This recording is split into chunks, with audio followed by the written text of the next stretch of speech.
Bonjour amis internautes, j'espère que vous allez bien. Bienvenue dans votre espace CLMT. Le sujet du mois de juin est la vaccination et c'est un sujet qui est totalement en résonance avec l'actualité sanitaire du moment. Alors, pour votre première question, vous voulez vous faire vacciner, mais vous avez peur de l'injection. Il faut savoir que la vaccination n'est pas obligatoire, elle est recommandée. Plus on se fait vacciner, moins la transmission virale se fait. Il y aura aussi moins de variants en circulation. Alors, quand on atteint un nombre très important de personnes vaccinées, ces personnes vont faire barrage barrière entre les personnes contagieuses et les personnes non vaccinées, donc non immunisées. Et donc, si le nombre de personnes vaccinées est très important, nous allons donc arriver à l'immunité vaccinale collective. Cette immunité vaccinale collective est de l'ordre de 80% pour la COVID-19 avec la circulation actuelle des variants. Relativement à l'immunité collective vaccinale de la grippe qui est de l'ordre de 50%. Donc, vous comprenez bien l'importance actuelle de la vaccination pour pouvoir arriver à ce taux. Il faut que cette immunité vaccinale collective acquise reste efficace dans le temps, sinon on sera obligé de faire des injections donc de rappel. Quant à la technique vaccinale, effectivement, nous avons donc enregistré sur le terrain des cas de personnes donc stressées en état de choc vagal suite à la vue de l'injection ou à l'introduction du produit lui-même. Cet état de choc vagal n'est pas du tout grave. La personne donc présente des signes comme par exemple une pâleur, des tremblements, des nausées, des vomissements, une transpiration excessive, un engourdissement des membres et donc dans ce cas-là et bien sûr une bradycardie qui est donc un ralentissement du rythme cardiaque. Dans ce cas-là, ce qu'il faudrait faire, c'est essayer d'allonger ou d'asseoir donc la personne pour ne pas qu'elle tombe et bien sûr essayer de la rassurer pour qu'elle puisse donc retrouver son rythme cardiaque. À quand un vaccin sans injection, me diriez-vous?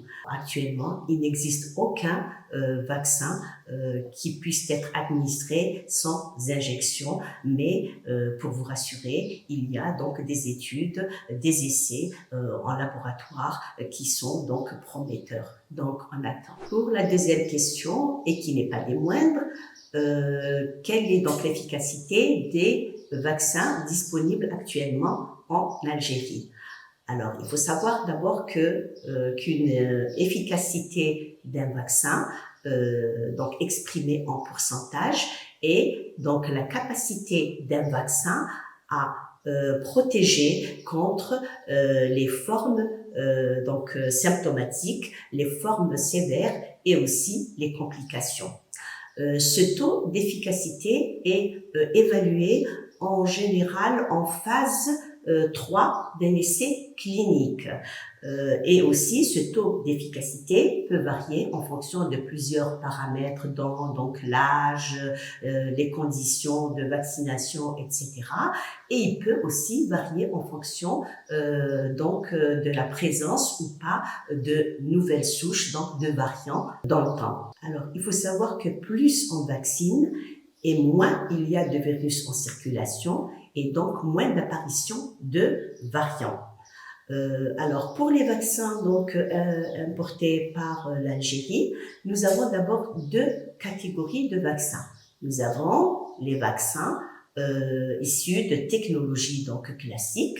Ce sont donc des virus qui sont inertes, inactivés par un processus donc physico-chimique.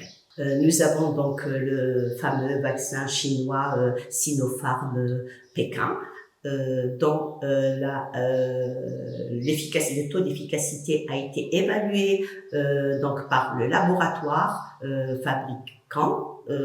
Donc ce taux variait, oscillait aux alentours de 79%.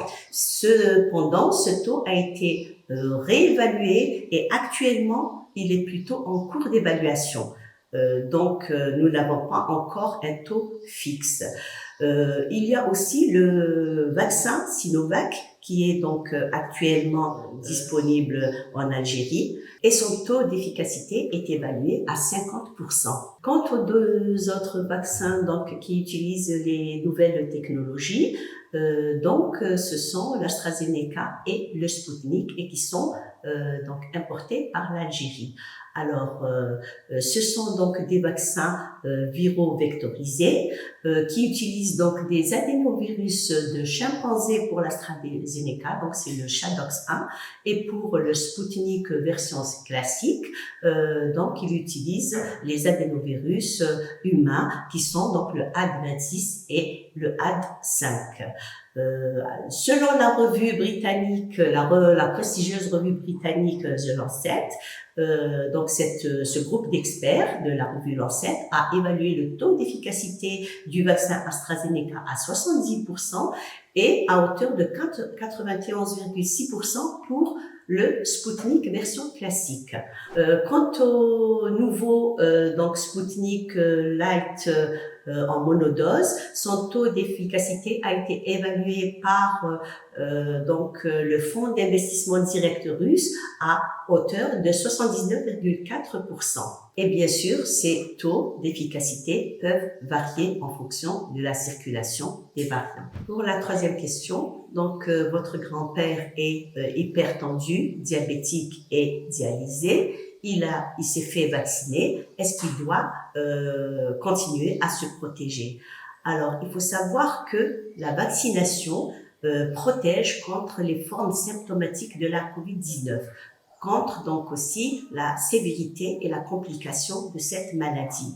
Mais la réduction de la contagiosité est incertaine. Donc, il faudrait qu'il continue à se protéger plus que jamais, à mon sens. Pour la quatrième et dernière question, votre grand-mère a eu la COVID-19, mais elle continue à désaturer à l'effort. Alors, est-ce qu'il faudrait qu'elle se fasse vacciner ou pas? Quand on a la COVID-19, il faut attendre un minimum de 3 mois avant d'être vacciné.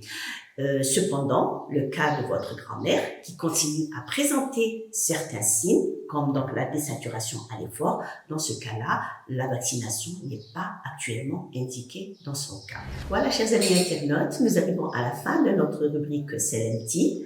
Continuez à nous suivre via les réseaux sociaux, continuez à visionner nos vidéos en cliquant en haut et aussi à nous laisser vos commentaires et suggestions. En attendant, protégez-vous, sortez couverts, mais aussi et surtout, n'oubliez pas de garder le sourire. À bientôt.